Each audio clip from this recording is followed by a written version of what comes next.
connaissait le Seigneur en ces lieux. Au nom de Jésus, nous avons ainsi prié. Amen. Meilleure vœux, bonne année 2023 à nous tous. Que Dieu nous bénisse. Vraiment, vous êtes des vrais concurrents parce que pendant que les autres sont restés à la maison pour suivre en ligne, mais vous vous êtes déplacés. Que Dieu vous bénisse. La violence, la Bible dit depuis les temps de Jean-Baptiste, le royaume des cieux est forcé. Il appartient aux violents.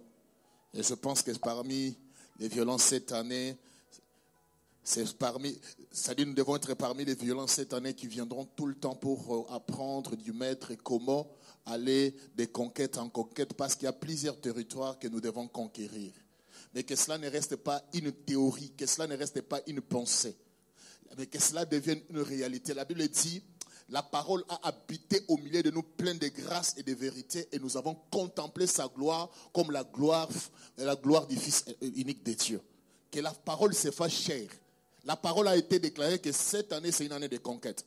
Que cette parole-là devienne une réalité dans notre vie. Amen. Et avant de commencer, je dis merci à Dieu pour ces privilèges encore, les souffles de vie qu'il m'a donné et la grâce qu'il m'a faite encore de vous maintenir devant vous pour cette première étude biblique de l'année.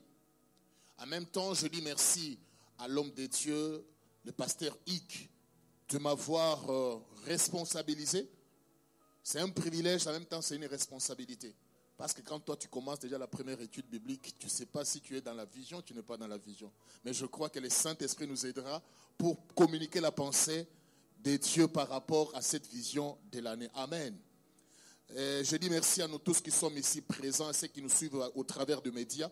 Notre Dieu, comme je l'ai toujours dit, c'est un Dieu de près et aussi un Dieu de loin. Il peut nous parler de loin, il peut nous parler de près.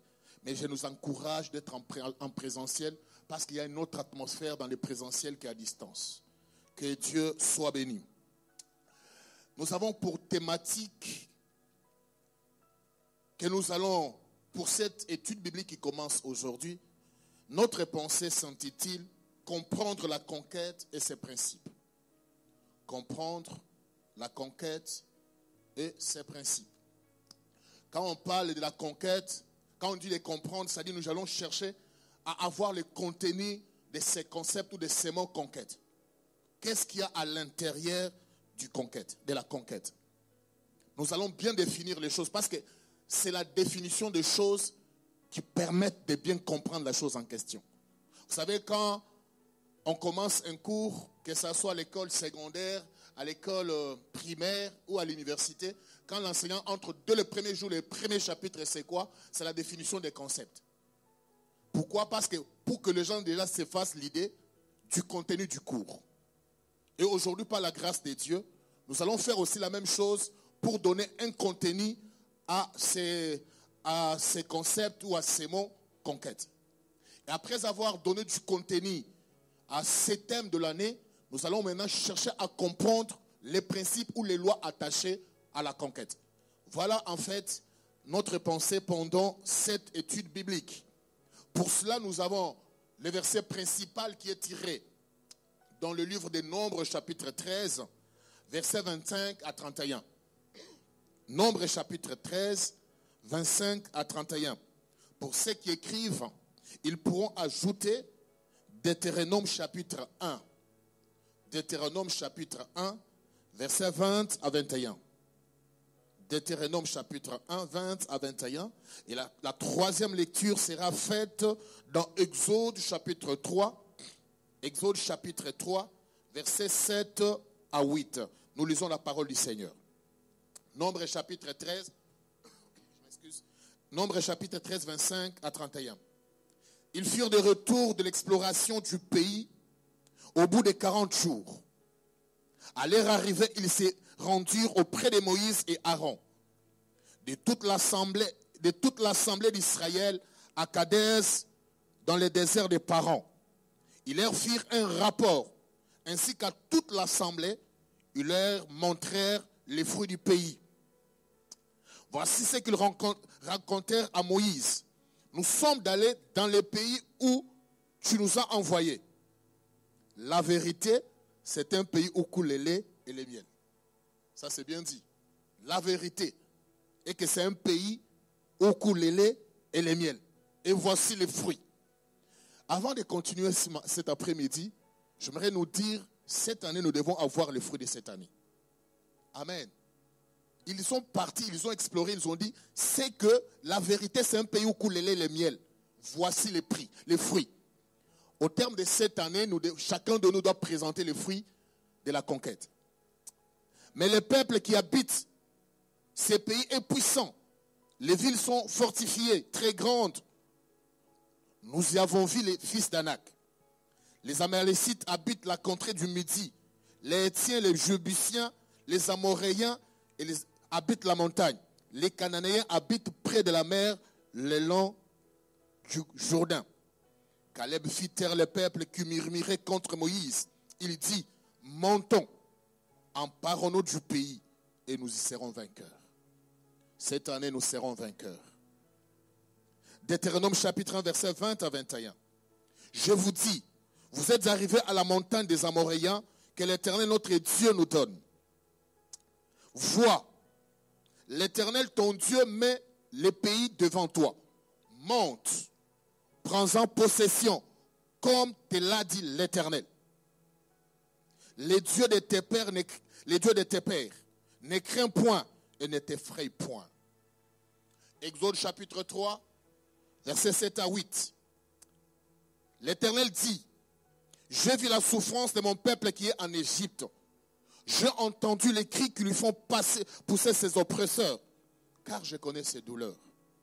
Je suis descendu pour les délivrer de la main des Égyptiens, pour les faire monter de ces pays dans un beau et vaste pays, dans un pays où coule le lait et le miel. Dans les lieux qu'habitent les Cananéens, les Hétiens, les Amoréens, les Phérésiens, les Hétiens et les Jébusiens. Que Dieu accorde la bénédiction à sa parole. Amen.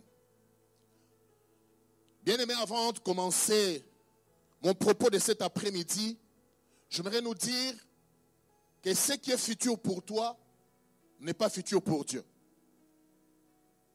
C'est un futur pour toi parce que tu ne le connais pas, mais c'est déjà un passé pour Dieu. Écoute ce que Dieu dit en Exode chapitre 3 que nous venons de lire. Il dit ceci, j'ai vu la souffrance de mon peuple, je suis descendu pour les délivrer, mais pour les faire monter dans un pays où coule le lait et le miel. Et dans ces pays-là, il y a les Jébusiens, il y a les Cananéens, il y a les Phérésiens, ainsi de suite.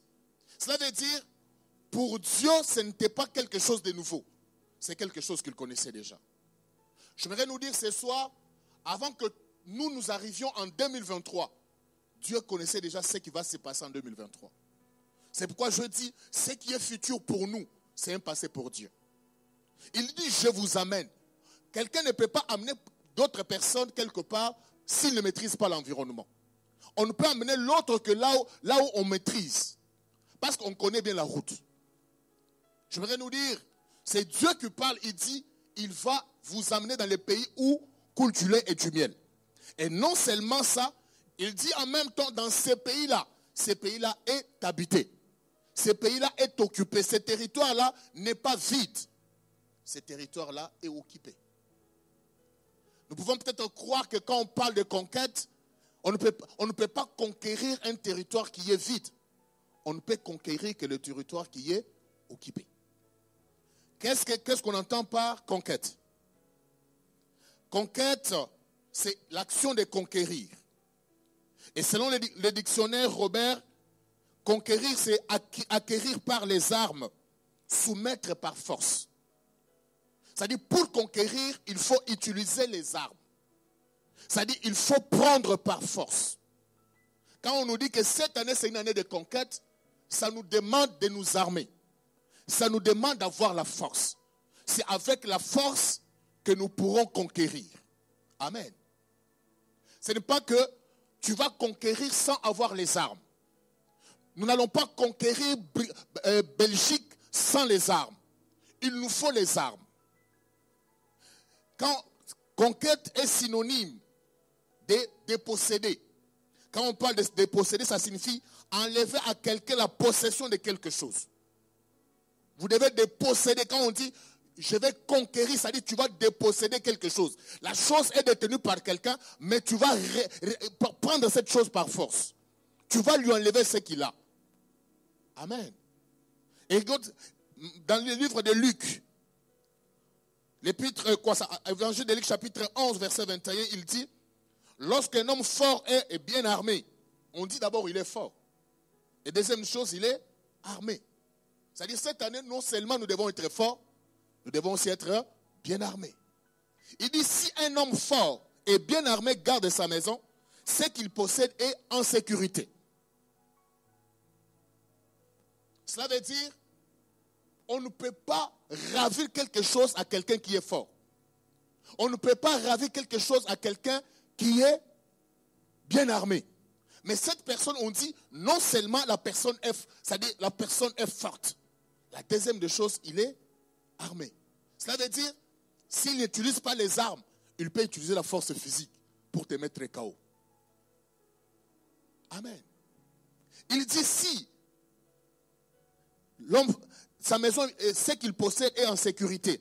Mais si un homme plus fort que lui survient et les dote, il lui enlève toutes les armes dans lesquelles il s'est confié. Il distribue ses dépouilles. Cela veut dire, à chaque niveau de force, il y a aussi une force supérieure. À toutes les armes, il y a aussi les armes supérieures. Il y a une guerre qui se passe ici en Europe. Vous savez ce qui se passe? Il y a un président qui intimide les autres avec ses armes. Et quand il intimide les autres pays avec ses armes, les autres pays sont en train de trembler. Si une personne, il dit j'ai telle arme, tout le monde tremble. Je peux nous dire aussi, il faut que partout où nous sommes, avec les armes que les saints, Dieu va nous donner, que là où nous sommes, que l'environnement tremble. Que le monde du diable tremble. Il faut que tu arrives non seulement à sécuriser ta vie, à sécuriser l'église, mais à sécuriser aussi tout ce qui sont tout autour de toi. Cette année, nous avons besoin des hommes forts et bien armés pour la conquête. Cette année, nous devons être bien armés pour dépouiller les royaumes des ténèbres. On ne peut pas aller en guerre, mais vite. Il faut être bien armé. Nous devons, un autre synonyme de conquérir, c'est prendre possession d'eux. C'est le fait de s'emparer. Prendre possession implique la notion de la violence. Matthieu chapitre 11, verset 12, il est dit, depuis le temps de Jean-Baptiste jusqu'à présent, le royaume des cieux est forcé. Cette année, nous avons besoin de gens qui vont renoncer à certaines choses pour le royaume des dieux. Nous avons besoin de gens qui vont renoncer à certains principes pour faire avancer l'œuvre du Seigneur. On dit, il est forcé, et ce sont les violents, pas des faiblards, pas des faibles. Cette année, nous n'avons pas besoin des gens faibles dans la prière. Nous n'avons pas besoin des gens faibles dans la sainteté. La conquête demande des gens violents. Mais pas la violence physique, mais la violence spirituelle. Parce que vous savez, des fois nous ratons l'année. Ça reste seulement quelque chose qui reste dans la pensée. Cette année, c'est une année de conquête. Mais comment est-ce que tu vas conquérir? C'est facile de le dire. Mais c'est le fait qu'il y a un problème. Vous savez, quand les enfants d'Israël sortaient de l'Égypte, Dieu leur a dit, je vous amène dans un pays où coule du lait et du miel. Ils se sont arrêtés là. Mais ils n'ont pas pris la deuxième partie. Ces pays habitent les Cananéens, les Jébusiens. C'est un bon pays, oui. Même quand vous lisez bien le verset 27 de Nombre chapitre 13, il dit, c'est la vérité. C'est le pays où coule du lait et du miel. Mais, ce qui est bon nécessite un peu d'effort. Vous savez, les choses des fois qu'on nous donne gratuitement, des fois on ne voit pas leur valeur. On ne voit même pas leur importance. Mais quand tu t'es battu pour avoir quelque chose, tu vas chercher tout le temps pour bien protéger la chose en question. N'est-ce pas vrai? C'est la même chose aussi. Dieu ne veut pas que toutes les bénédictions soient faciles. Il faut aussi que nous nous battions pour les avoir. Et à ce moment-là, quand nous allons les avoir, nous n'allons pas blaguer avec ces bénédictions. Il dit, c'est un pays où coule du lait et du miel. Mais, il y a les Jébusiens et les Cananéens. Troisième synonyme des conquêtes, c'est prendre contrôle d'eux. Je nous dis ce soir, la première conquête qui doit commencer, c'est la conquête d'abord de soi-même. Il faut que chacun de nous arrive à prendre le contrôle de lui-même. On doit avoir le contrôle de sa bouche. On doit avoir le contrôle de ses émotions. Tu ne peux pas conquérir si toi-même tu n'as pas le contrôle de toi-même. Un autre synonyme, c'est chasser. Cette année, ce qui n'est pas bon dans notre vie, ce qui n'est pas bon dans notre entourage, doit être chassé pour laisser la place à Dieu. Amen. Je vais donner 3 vérités, et ce sont ces 3 vérités qui constitueront la charpente de cette étude biblique. La première vérité, c'est que la notion de conquête implique les combats. C'est-à-dire, quand on dit conquérir, il faut se battre. Il faut s'engager dans une lutte. Il faut s'engager dans un combat. Deutéronome chapitre 2, versets 24 à 25, il est dit, levez-vous, partez, passez les torrents des Arnon, vois, je livre entre tes mains Sihon, roi de Hesbon, Amoréen et son pays. Commence la conquête, fais-lui la guerre. Amen. On dit commence la conquête, mais fais-lui la guerre. Tu ne peux pas commencer la conquête si tu ne t'es pas engagé dans une guerre. Ça, c'est Dieu qui dit. Il dit, je te vois. J'ai déjà vu ce que tu me dis. J'ai déjà vu ce que tu me donnes. Il dit, je livre. Dieu te donne la chose avant même que tu n'aies la chose en question. Il dit, je te donne. Je voudrais dire à une personne ce soir, Belgique nous est déjà donné. Voyons déjà que Belgique nous est déjà donné. Voyons déjà que Europe nous est déjà donné. Voyons déjà que 2023 nous est déjà donné. Il dit, vois. Est-ce que tu vois déjà que Dieu t'a donné 2023? Est-ce que tu vois déjà que Belgique nous est donné? Est-ce que tu vois que les quartiers où tu es t'est déjà donné? Parce que si tu ne vois pas, tu ne sauras pas la chose, tu ne pourras pas voir la chose en question. Ça, j'ouvre les parenthèses, je les ferme. Regardez, on t'emmène dans une maison bien équipée. Et dans cette maison-là, il y a des ténèbres. Est-ce que tu sauras les choses qui sont dans la maison? Non. Même s'il y a des millions sur la table, tu ne sauras pas. Il faut que la lumière soit là. Il faut que tes yeux voient. Bien aimé dans le Seigneur, c'est dans le spirituel que nous voyons déjà ce que Dieu a déjà fait pour nous. Il dit, vois, je te livre. Il n'a pas dit, je te livrerai. Il n'a pas dit, je te donnerai. C'est pourquoi je dis, notre présent, notre futur, c'est le passé pour Dieu. Parce qu'il nous a déjà donné avant même que nous n'entrions en possession de la chose en question. Il dit, je vous donne. Mais il dit, commence la conquête. Il ne faut pas tarder. Commence la conquête comme je t'ai déjà livré. Le roi et les pays. Commence la conquête.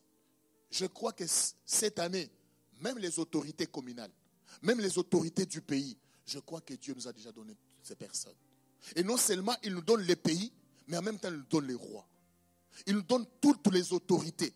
C'est à nous de comprendre que Dieu nous les a déjà donnés. Ça nous mène d'engager notre lutte. Il dit, commence la guerre. Verset 25. Il dit, je vais répandre dès aujourd'hui la frayeur et la crainte de toi sur tous les peuples qui sont sous le ciel. Au bruit de ta renommée, ils trembleront. Ils seront saisis d'angoisse à cause de toi. À cause de la conquête, Dieu peut te donner la renommée. La bonne Bruxelles, notre renommée peut aller de partout à partir de la conquête que nous pouvons faire cette année. C'est pourquoi je dis, la conquête implique les combats. Pourquoi les combats? Ça, c'est la question que je me suis posée. Pourquoi la conquête implique les combats? Les combats parce que le territoire que nous voulons posséder est sous l'occupation. comme les territoires que nous voulons posséder est sous l'occupation, comme les âmes que nous voulons gagner sont sous l'occupation, comme les bénédictions que nous voulons gagner sont sous l'occupation, nous devons nous engager dans une lutte. Il y a des âmes qui sont sous l'emprise de l'ennemi. Tu vois la personne comme ça, tu dis cette personne est en train de souffrir. Aujourd'hui, je causais avec quelqu'un. Il me dit, mais je te vois tout le temps, tu es toujours souriant, tu es calme, tu ne paniques pas. Et dans ces pays, tout le monde sait, j'ai la dépression, j'ai ceci. Je lui dis, moi, Jésus dans mon cœur. C'est pourquoi, moi, vos choses-là de dépression, ça ne me concerne pas. Et vous comprenez que la personne, il est en train de souffrir. Tu peux voir quelqu'un avec l'argent, mais il est en train de souffrir. Son âme est sous l'emprise de l'ennemi. C'est maintenant. Quand quelqu'un commence comme ça avec toi, il faut engager la guerre pour conquérir son âme. Il ne faut pas attendre. Je parle à quelqu'un ce soir. Peut-être que ce soir, tu attendais que je te parle des bénédictions. Oui, les bénédictions, tes bénédictions sont là. La conquête en question, c'est la conquête d'abord collective de l'Église et la conquête individuelle. C'est-à-dire quand on donne la pensée d'abord concerne tout le monde et toi-même tu entres dans la pensée pour toi-même. Qu'est-ce que je dois faire et qu'est-ce que nous devons faire?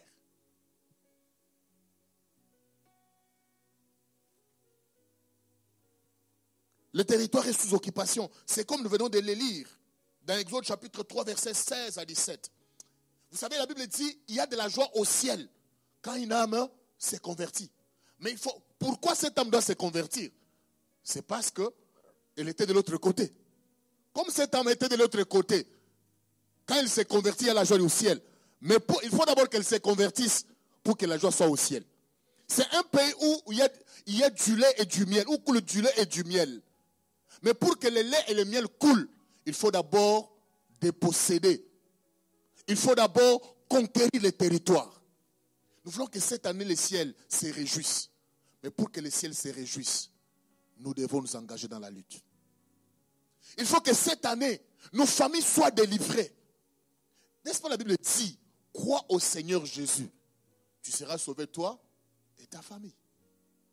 Cela veut dire, à partir de toi, tu peux faire la conquête de ta famille. Les amis que Dieu a mis tout autour de toi, ce n'est pas par hasard. Dieu les a mis tout autour de toi pour que par toi, tu puisses les sauver. J'aime ce passage ici qui dit ceci pour les mariés. Il dit, femme, sais-tu si tu sauveras ton mari? Et mari, sais-tu si tu sauveras ta femme? Cela veut dire, la personne, Dieu met l'homme aux côtés de la femme. Il met la femme aux côtés de l'homme avec une mission spécifique. Il ne faut pas dire que mon mari, là, vraiment, il n'aime pas Dieu. Ce n'est pas pour rien que Dieu l'a mis à tes côtés. C'est pour que toi, quand tu vas engager la guerre spirituelle, que tu raches, comme certains le disent, son âme des ténèbres pour l'amener dans le royaume de la lumière. Nous devons engager la lutte. Le territoire est occupé. C'est comme aussi Nombre 13, 28 à 29 que nous venons de lire. Il dit, le peuple qui habite ces pays est puissant. Ce peuple-là est puissant. Dieu savait, ce n'est pas une information que nous donnons à Dieu. Dieu savait que ce peuple-là est puissant. Ce n'est pas l'affaire de Dieu. Parce que Dieu connaît bien la géographie de ces pays-là. Il connaît ceux qui habitent dans ces pays-là. Ce n'est pas à toi de venir encore dire à Dieu, Seigneur, ce peuple-là est puissant. Donc tu commences à douter des capacités de Dieu. Mais Dieu t'a déjà dit, je te donne. Toi qui n'as qu'à faire ce que Dieu t'a demandé de faire. Il dit, ce peuple-là est puissant. Les villes sont fortifiées. Je déclare cette année, même si les villes sont fortifiées, avec Dieu, nous allons percer. La Bible déclare dans Psaume chapitre 18, avec l'Éternel, nous franchissons des murailles. Cette année, nous allons franchir les murailles. C'est-à-dire tout ce qui était comme forteresse, elles vont tomber. Parce que l'Éternel nous donnera la force. Parce que nous n'allons pas nous-mêmes à la conquête. Il a dit, j'enverrai mon ange sur votre chemin. Il va vous précéder. Alléluia. Il dit, les Amalécites habitent la contrée du Midi. Les Hessiens, les Jébusiens, les Amoréens, les Cananéens. Bien-aimés de le Seigneur, cette année, ne venons pas donner l'information à Dieu. Demandons seulement à Dieu de nous donner la force de faire ce qu'il nous a demandé de faire. Vous savez, les gens, des fois, on croit que quand nous prions, c'est pour informer à Dieu c'est que la situation que nous traversons. Lui-même dit quoi? Avant que tu nous pries, je connaissais déjà de quoi tu pries. Et je t'avais m'exaucé. C'est-à-dire, nous ne venons pas informer Dieu. Quand nous prions, c'est montrer notre relation de dépendance vis-à-vis de Dieu. Pour dire à Dieu, Seigneur, pour cette affaire, nous ne dépendons que de toi. Le territoire est occupé. 1 Jean chapitre 5, verset 19. Ça, je parle maintenant sur le plan évangélique. En ce qui concerne l'Église, il est dit, nous savons tous que nous sommes des dieux et que le monde entier est sous la puissance du malin. Nous sommes des dieux, mais le monde entier est sous l'emprise du malin. Vous savez, quand on parle du malin, c'est quelqu'un qui utilise l'intelligence dans un mauvais sens. C'est quelqu'un de rusé. On dit, le monde entier est sous l'emprise du malin. Mais ce que je sais, j'aime les commencements. Mais nous sommes des dieux. Tu n'es pas n'importe qui, tu es des dieux. La Bible dit, vous êtes des dieux, mais vous mourrez comme des hommes. Il faut que tu entres dans ton statut des dieux. Il faut que tu entres dans ton statut d'enfant des dieux pour dominer partout où tu seras. Même si le monde entier est sous l'emprise de l'ennemi, mais quand toi tu arrives, c'est à toi d'imposer les règnes des dieux. Dans ces quartiers, nous voulons imposer le royaume des dieux. Que ça ne soit pas seulement par les paroles, mais il faut qu'on les sente que le royaume des dieux est là. Bien-aimés, nous devons mener les combats contre le mal pour faire régner le bien. Nous devons combattre les mensonges pour faire triompher la vérité.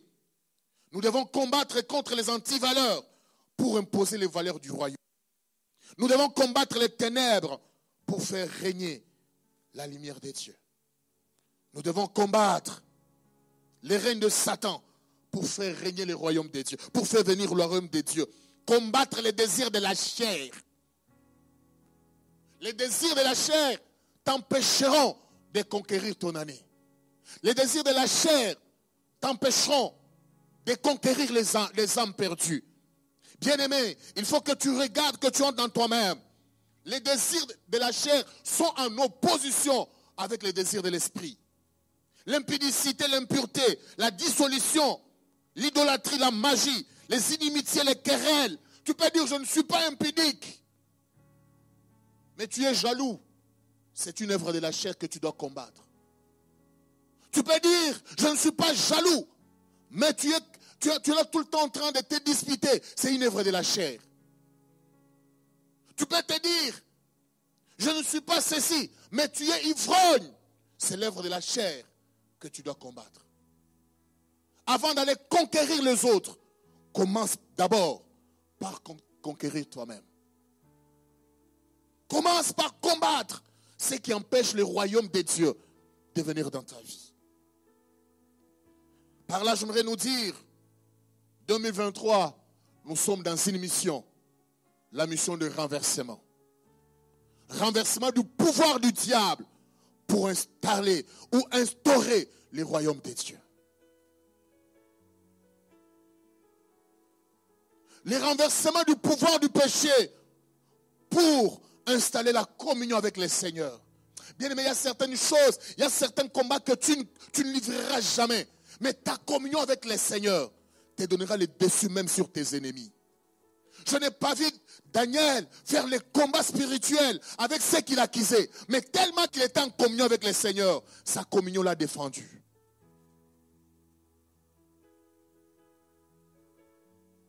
Nous sommes en mission. Qui dit combat, dit les armes. C'est-à-dire que tu ne peux pas combattre main vide.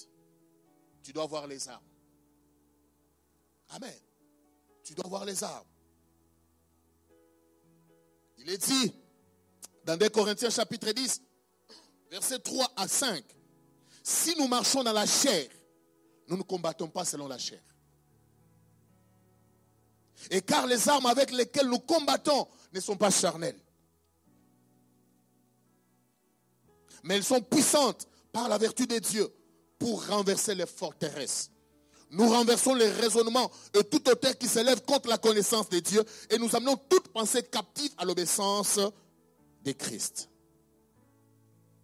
La conquête dont il est question, c'est la conquête spirituelle.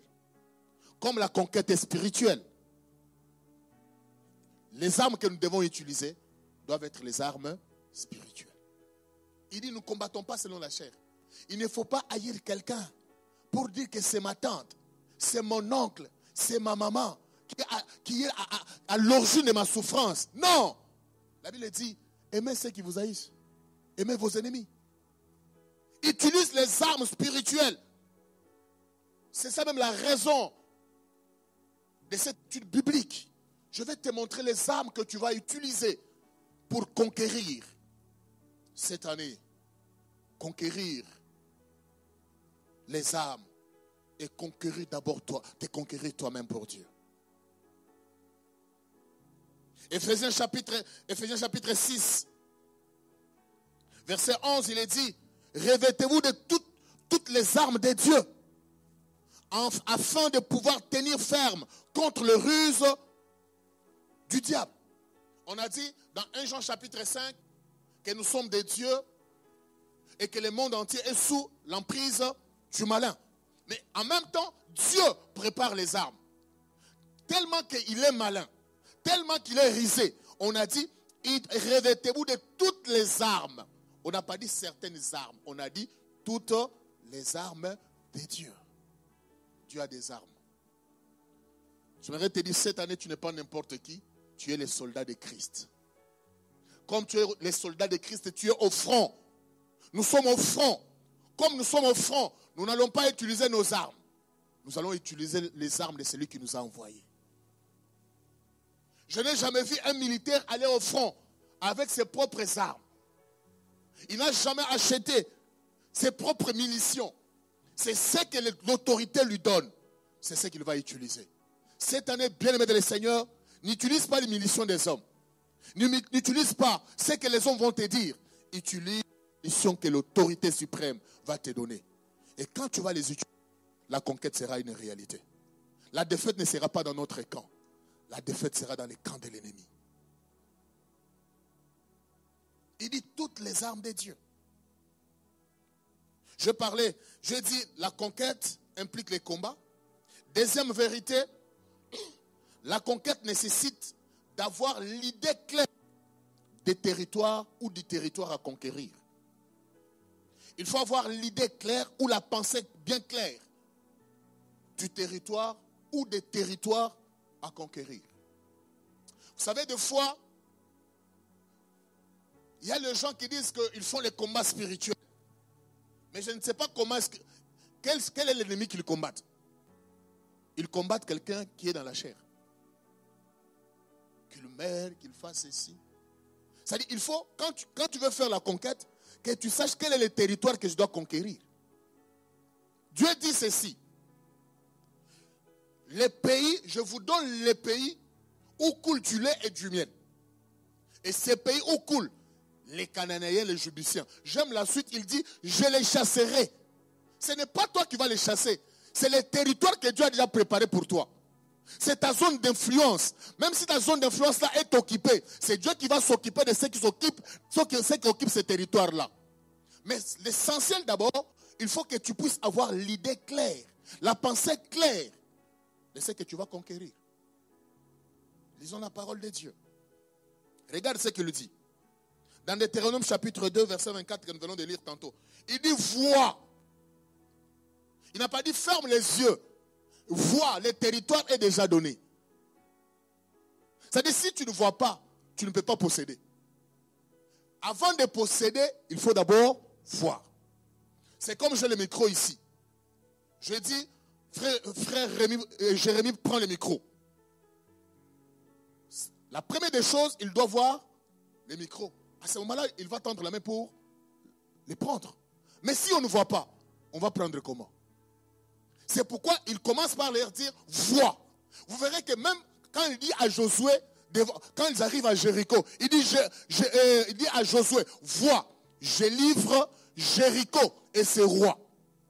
C'est-à-dire, Dieu, avant de nous donner quelque chose, il nous communique d'abord la chose en question. Il nous donne l'idée, il nous montre ce que la chose représente. C'est-à-dire, on ne peut pas conquérir sans avoir l'idée claire de la chose. Et quand je parle de la vision, de l'idée claire de la chose, je parle de la vision de Dieu. Cette année, pour conquérir, que ce soit sur le plan personnel, que ce soit sur le plan collectif, que ce soit à l'église, nous devons marcher avec la pensée de Dieu. Nous devons marcher avec la vision de Dieu. C'est pourquoi tu vois Caleb dit, montons, emparons-nous du pays et nous y serons vainqueurs. Caleb avait déjà l'idée du territoire à conquérir. Est-ce que cette année, tu as déjà les cibles? Moi, sur le plan évangélique, j'ai déjà mes cibles. Est-ce que toi, tu as déjà les cibles? Est-ce que tu as déjà les cibles? Si le plan personnel, est-ce que tu as déjà les cibles de bénédiction? Dieu t'a dit, voilà, ça c'est pour toi. Est-ce que tu as ça dans ta tête? Est-ce que tu te représentes? Est-ce que tu te fais déjà l'idée de ce que Dieu a préparé pour toi? Vous verrez que quand les enfants d'Israël allaient en conquête, il leur a parlé d'une manière collective. Mais individuellement, chaque tribu devrait avoir son territoire. C'est la même chose aussi. Collectivement, nous avons une conquête. Mais individuellement, chacun a un territoire à conquérir. On doit avoir l'idée claire. La Bible dit quoi? Un peuple sans vision, c'est un peuple. Là où il n'y a pas de révélation, le peuple est sans frein. C'est-à-dire, quand tu as une vision claire de la chose, dans d'autres versions, on parle de vision, tu sauras canaliser même tes efforts. C'est-à-dire, quand tu connais l'ennemi qui est en face de toi, tu sauras comment orienter les armes vers lui. Ne parlons pas de conquête sans avoir l'idée claire de ce que nous allons conquérir. Éphésiens chapitre 1, chapitre 1, verset 17 à 18. Ça, c'est l'apôtre Paul qui prie. Il dit, afin que Dieu de notre Seigneur Jésus-Christ, le Père de gloire, vous donne un esprit de la sagesse et de révélation et de sa connaissance. Mais pourquoi? Qu'il illumine les yeux de vos cœurs, pour que vous sachiez quelle est l'espérance qui s'attache à son appel, et quelle est la richesse de la gloire de son héritage qu'il réserve aux saints. Canaan était un héritage réservé aux enfants d'Israël. C'est pourquoi si il ne voyait pas, il n'allait pas s'engager dans le combat. Mais quand tu vois ce que Dieu t'a préparé, même nous sur le plan spirituel, nous devons nous engager. Pourquoi? Parce qu'il y a un héritage que Dieu réserve aux saints. Et parmi ces saints, toi tu es le saint, moi je suis le saint. Parce que Christ, par son sang, il nous a sanctifiés. Il dit que Dieu ouvre, illumine les yeux de vos cœurs pour que vous sachiez quelle est l'espérance qui s'attache à son appel. Je ne suis pas chrétien pour rien. Il y a un héritage qui m'attend.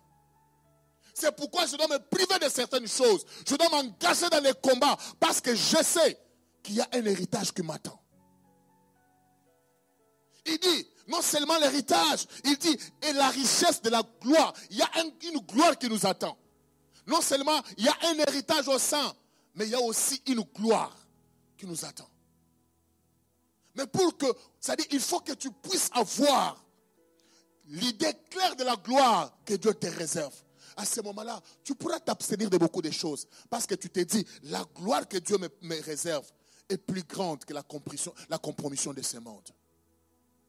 Je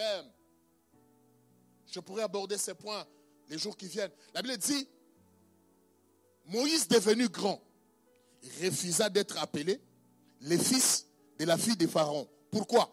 Parce qu'il avait les yeux fixés sur la rémunération. C'est-à-dire, Moïse ne voyait pas le présent, mais il voyait ce que Dieu lui avait réservé. Mais s'il avait les yeux fermés, il pouvait se dire, c'est moi qui serai prince. Après Pharaon, c'est moi qui serai le roi dans ces pays. Mais lui n'a pas vu ça. Il a dit, ce que je vois, ce qui m'est destiné est plus grand que la royauté de l'Égypte. Alléluia. J'aimerais nous dire, troisième point, la conquête nécessite une préparation et des provisions. Vous savez, quand on envoie les militaires en guerre, ils doivent être préparés. Et non seulement ils doivent être préparés, ils doivent aussi avoir des provisions. Parce qu'on ne sait pas combien de temps la guerre prendra. Donc cette année, nous avons besoin d'une préparation. Cette année, nous avons besoin de la provision. Parce que dès que tu es en rupture de stock, l'ennemi peut te surprendre et tu seras déconcentré. Cette année, pas question de distraction. Cette année, pas question de manque de concentration. Nous serons concentrés dès le premier jour jusqu'au dernier jour. Mais écoute, Josué chapitre 1, verset 11, il est dit quoi? Parcourez les camps. Voici ce que vous commanderez au peuple. Ça, c'est Dieu qui parle à Josué. Ça, c'est Josué qui parle au chef. Il dit, vous devez commander au peuple. C'est ce que nous sommes en train de faire aujourd'hui. Dieu nous a parlé de conquête. À travers de son serviteur, Dieu nous a communiqué la pensée de la conquête. Mais il dit, il faut commander, dire à tous les peuples, préparez-vous des provisions. Car dans 3 jours, vous passerez ces Jourdains pour aller conquérir les pays dont l'Éternel, votre Dieu, vous donne en possession. Notre Dieu ne fait pas les choses en désordre. C'est un Dieu ordonné. Il dit oui, nous allons conquérir, c'est une bonne chose. Mais il faut que les peuples se préparent des provisions. Nous allons pendant cette étude biblique nous parler des provisions que nous devons préparer pour cette conquête. Est-ce que nous pouvons acclamer le Seigneur?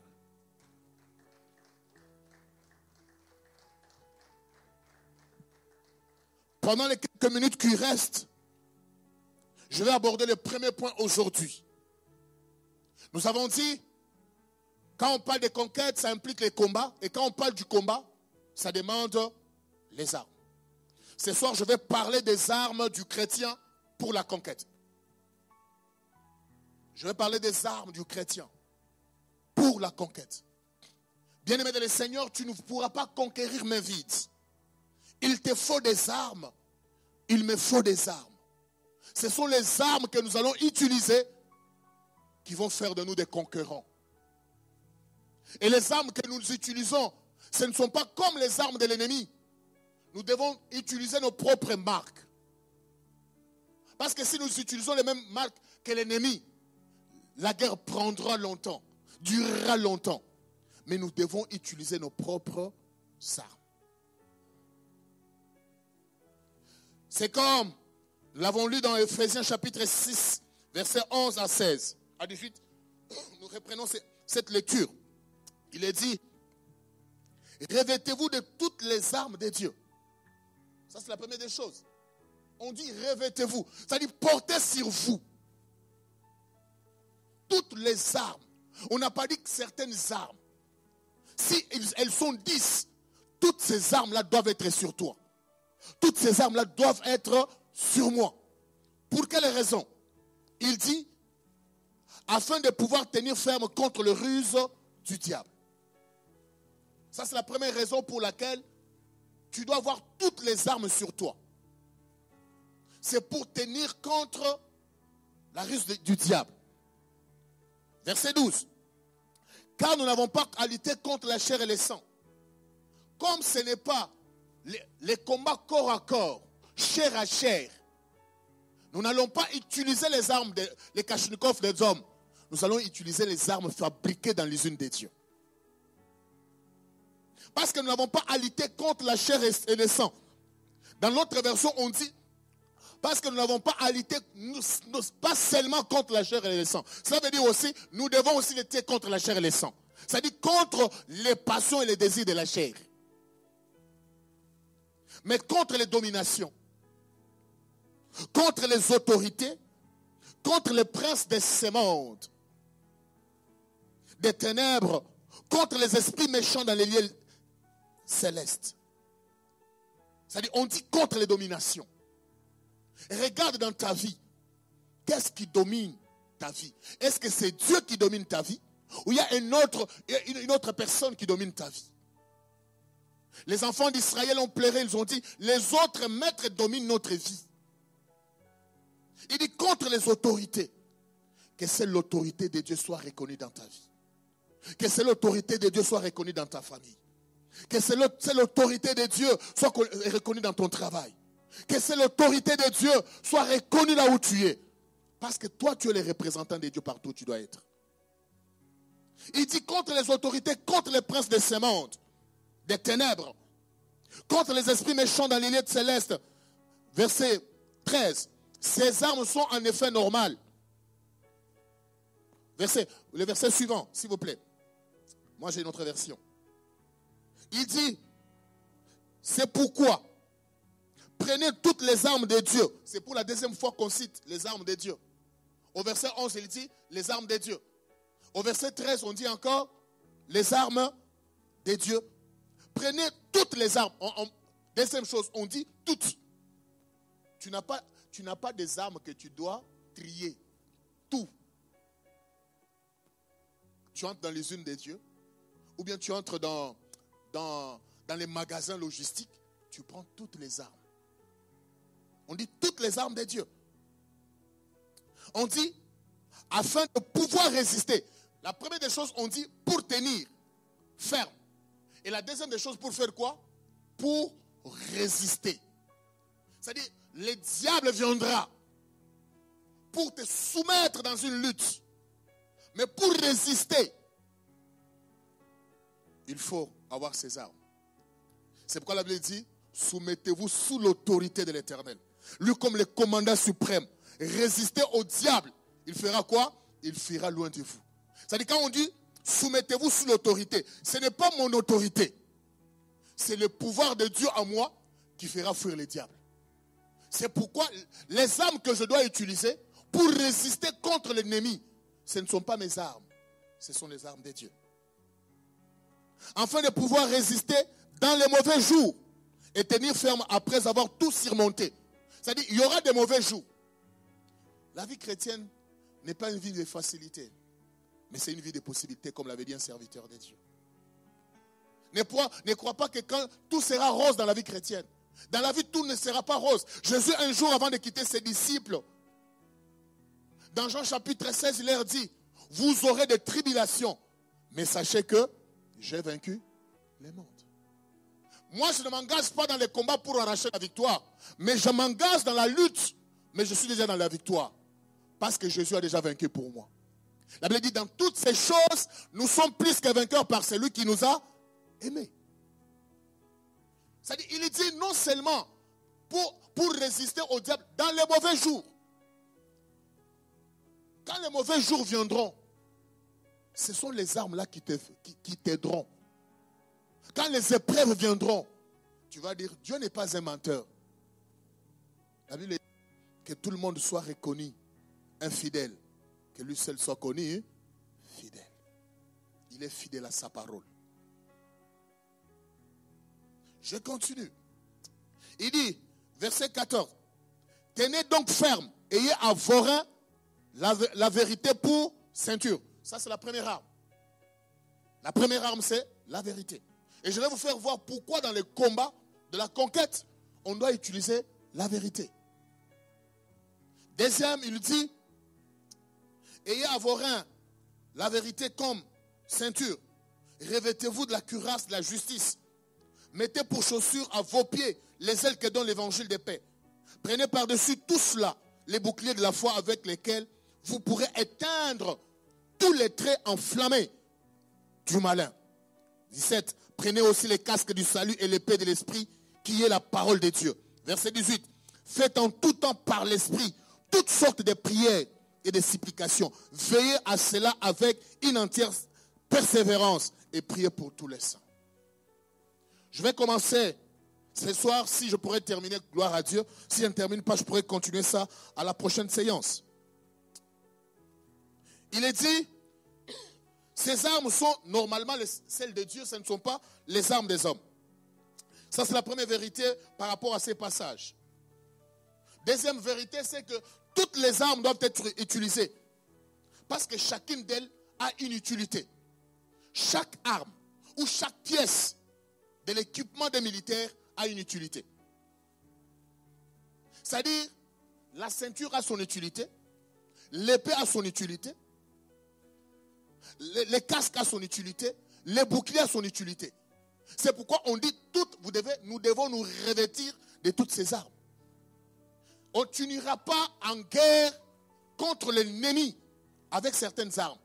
Il faut avoir toutes les armes. Troisième vérité par rapport aux armes. Je dis que toutes les armes doivent être portées avant d'aller au front. Ce n'est pas au moment où tu es attaqué que tu vas porter les armes. C'est quel type de militaire? Quand il est attaqué, c'est à ce moment-là qu'il prend les chaussures pour porter. Et quand tu cherches à porter des chaussures, on peut tirer sur toi et tu es parti. Ce n'est pas au moment où tu seras attaqué que tu vas porter les armes. C'est avant d'aller au front. Cela veut dire quoi? Il y a certaines personnes qui prient quand les problèmes surgissent dans leur vie. Il ne faut pas prier quand les problèmes surgissent. Mais il faut prier avant que les problèmes n'arrivent. Dernièrement, je faisais l'étude biblique. Je lisais sur l'histoire de Daniel. Daniel, quand on l'a jeté dans la fosse au lion, on ne m'a pas dit que Daniel a prié. Mais les prières que Daniel avait fait des temps là, ce sont ces prières-là qui ont fait que Daniel sorte de la fosse au lion. Et non seulement ça, même le roi a commencé à prier, à jeûner à la place de Daniel. Je voudrais dire à une personne, les jeunes, si tu commences à jeûner, tu commences à prier avant les problèmes. Quand les problèmes viendront, ce ne sera pas à toi de prier. Les autres personnes n'auront pas de sommeil à ta place. Daniel n'a pas prié. Il ne faut pas attendre que l'ennemi t'attaque. Il ne faudrait pas attendre que tu tombes malade pour commencer à chercher la face de Dieu. La Bible dit chercher l'Éternel pendant qu'il se trouve. Pendant que tu es en bonne santé, c'est le moment de prier Dieu. J'ai perdu un ami au mois d'octobre à Kinshasa. Chaque fois que je lui parlais de Jésus, il me disait en lingala, vous avec vos binzam. En fait, vous avec vos églises là, il ne croyait pas. Mais le jour où il est tombé malade, pasteur, est-ce que vous pouvez prier pour moi? Si Dieu me guérit, je serai son serviteur. Il faut être serviteur de Dieu pendant d'abord que tu as entendu. Il ne faut pas attendre que tu deviennes serviteur. Il ne faudrait pas que c'est-à-dire quand tu vas souffrir pour dire Seigneur, en retour de la guérison. Non, ça c'est comme tenter Dieu. Il y a les gens qui attendent seulement. Quand ça sera comme ça, il va commencer à jeûner. C'est maintenant qu'il faut commencer à jeûner.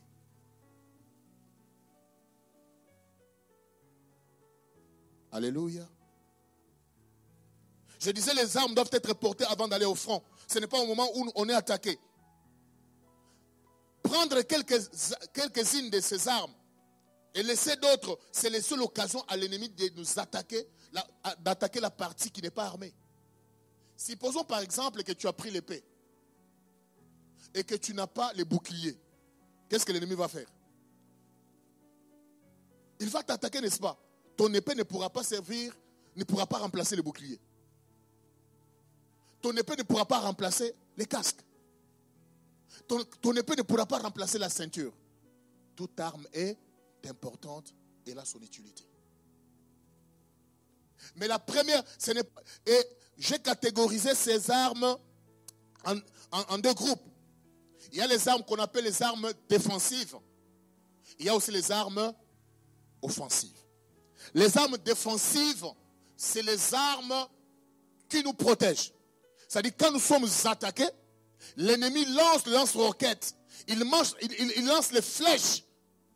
Nous sommes bien protégés. Mais il y a aussi les armes offensives. Ce n'est pas l'ennemi qui nous attaque, c'est nous qui attaquons l'ennemi. Cette année, nous allons non seulement nous protéger, mais nous allons aussi faire quoi? Attaquer l'ennemi. C'est comme quand vous suivez les combats de boxe. Vous verrez toujours les boxeurs en train de protéger son visage. Malgré qu'il protège son visage, après il donne quoi? Il cherche les occasions pour donner des coups. Tu ne seras pas seulement dans la phase défensive. Il faut aussi que nous sortions la tête pour attaquer l'ennemi. Et dans les armes défensives, il y a aussi des sous-groupes. Il y a les armes qui se rapportent à notre manière de vivre. Le deuxième groupe se rapporte à notre manière de penser. Je disais, il y a des types d'armes. Les armes défensives et les armes offensives. Dans les armes défensives, elles se catégorisent aussi en des groupes. Il y a des armes qui se rapportent à notre façon de vivre. Il y a aussi les armes qui se rapportent à notre façon de penser. Je commence avec les armes qui se rapportent à notre façon de vivre. Il s'agit de la vérité, de la justice et de la paix. Ce n'est pas pour rien qu'on a commencé par là. Cet ordre-là, on a commencé par la vérité. Et je commence aussi par la vérité. C'est au verset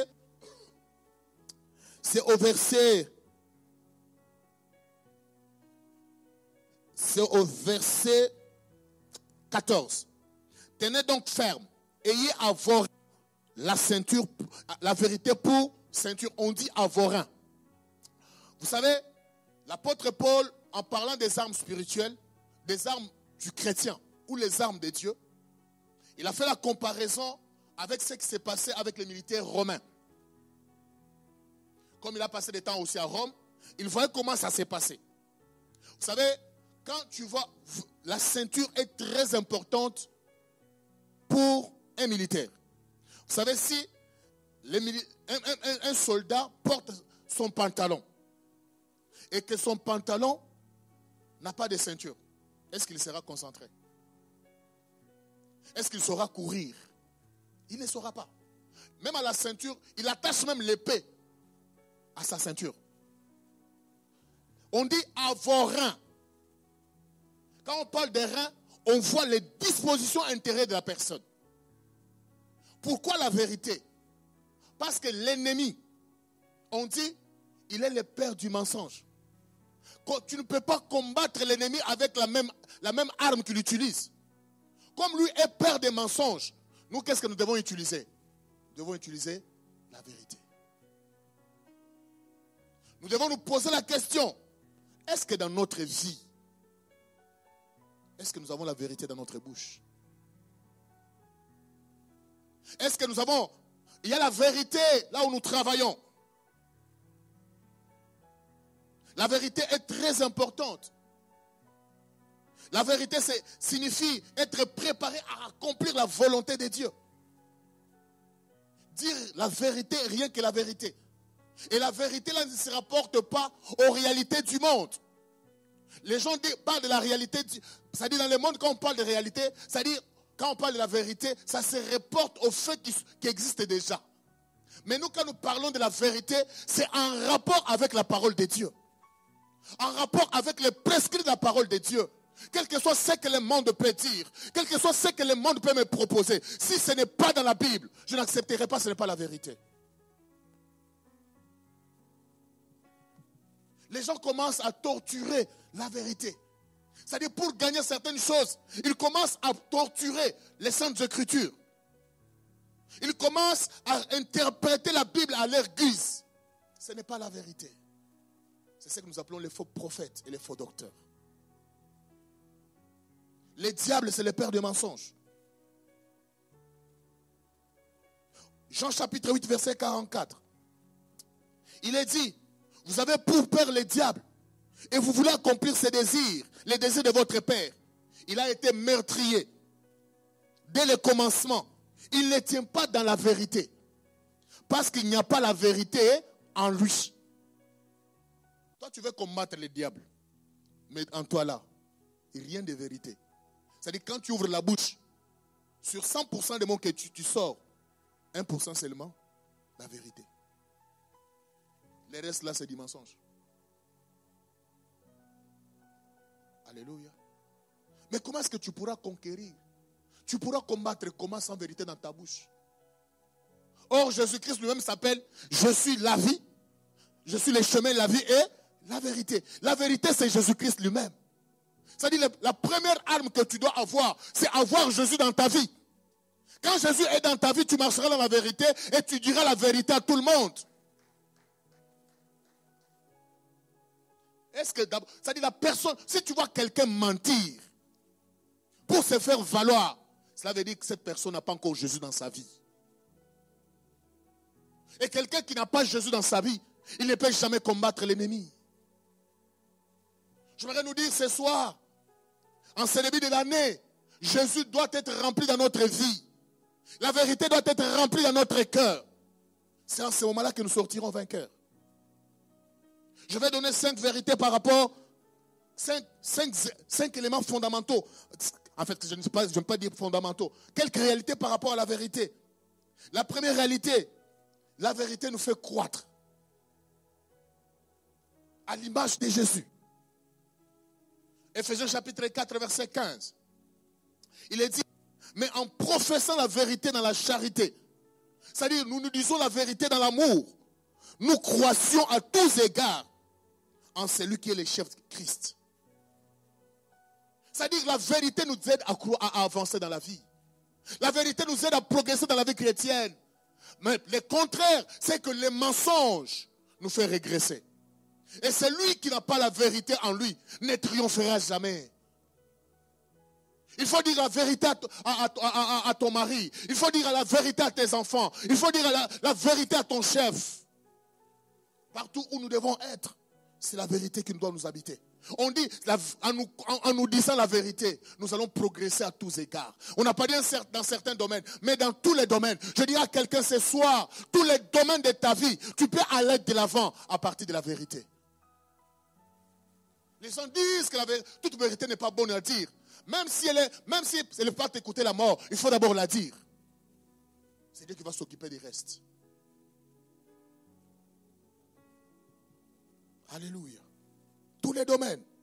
Deuxième chose, Dieu veut que la vérité soit au fond de nous. C'est-à-dire dans ton cœur.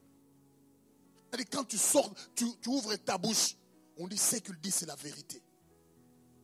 Mais écoute, ce que David dit dans Psaume 51, versets 7 à 8. Voici, je suis né dans l'iniquité et ma mère m'a conçu dans les péchés. C'est-à-dire l'état dans lequel je suis né. Pour dire la vérité, c'est un problème. Il dit, ma mère m'a conçu dans l'iniquité. Mais tu veux que la vérité soit au fond de mon cœur. Même si tu es né dans les péchés, même si tu vis dans un environnement où il y a des pécheurs, où tu vis dans un environnement où tu ne peux pas dire la vérité, Dieu veut que la vérité soit au fond de toi. C'est sa volonté. Ce n'est pas ta volonté. Troisième vérité, ou troisième réalité, ou troisième élément fondamental par rapport à la vérité. La vérité nous aide à être cohérents avec la parole de Dieu. La seule chose qui te mettra en harmonie avec la parole de Dieu, c'est la vérité. Si tu ne dis pas la vérité, tu ne seras jamais en harmonie avec la parole de Dieu. C'est la parole de Dieu qui te met en harmonie avec Dieu. 2 Corinthiens chapitre 4, verset 2. Nous rejetons des choses honteuses qui se font en secret. Il y a des choses que les hommes ne peuvent voir. Toi-même, tu connais. Tu peux tromper tout le monde, mais tu ne peux pas tromper Dieu. Et tu ne peux pas tromper ta conscience. Il dit, nous rejetons des choses honteuses qui se font en secret. Nous n'avons point une conduite astucieuse. Nous n'altérons point la parole de Dieu. Il dit, nous n'altérons pas. Nous ne falsifions pas. Nous ne déformons pas la parole de Dieu. Mais en publiant la vérité, nous recommandons à toute conscience d'homme devant Dieu. Tellement que je ne vais pas, il dit, je ne vais pas falsifier, je ne vais pas déformer, je ne vais pas faire perdre la parole de Dieu sa valeur. C'est ce qui fait que je sois conscient en tant qu'homme de Dieu.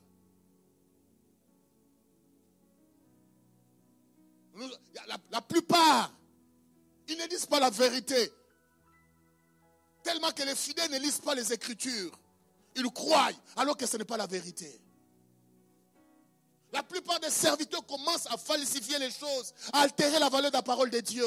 La parole de Dieu restera la Bible jusqu'à la fin du monde. Comment est-ce que les juristes peuvent donner une valeur juridique au code de la famille, au code pénal? Mais nous, chrétiens, on ne donne pas la valeur à la Bible. Quand on t'explique ceci, tu dis, est-ce que... Mais quand on lit un article dans les codes, ils acceptent directement. Nous, notre code par excellence, notre constitution par excellence, c'est la parole de Dieu. C'est ce qui est contenu dans la Bible. Ne falsifie pas la Bible. Quatrième vérité, ou quatrième élément, la vérité nous sanctifie. Parce que c'est Jésus lui-même. Il dit dans Jean chapitre 17, verset 17, sanctifiez-les par ta vérité, car ta parole est la vérité. Bien-aimé dans le Seigneur, c'est très important. Si tu veux marcher dans la sanctification, quand la parole de Dieu habite en toi abondamment, c'est la vérité qui sortira de toi. Mais si il n'y a pas la parole de Dieu, c'est les mensonges qui vont commencer à sortir de toi. Je suis obligé de m'arrêter là. Je vais continuer avec les autres armes à la prochaine occasion. J'aimerais là où nous sommes, que ce soit ici, que ce soit à la maison, que nous baissions nos têtes dans la prière un moment pour demander à Dieu, Seigneur, nous voulons vraiment être équipés. Tu vas dire à Dieu, Seigneur, j'aimerais cette année voir comme toi tu vois. Seigneur, cette année, j'aimerais m'approprier des armes que tu m'as données. Je ne voudrais pas, Seigneur, aller, Père de grâce, en conquête vide, main vide. J'aimerais que la vérité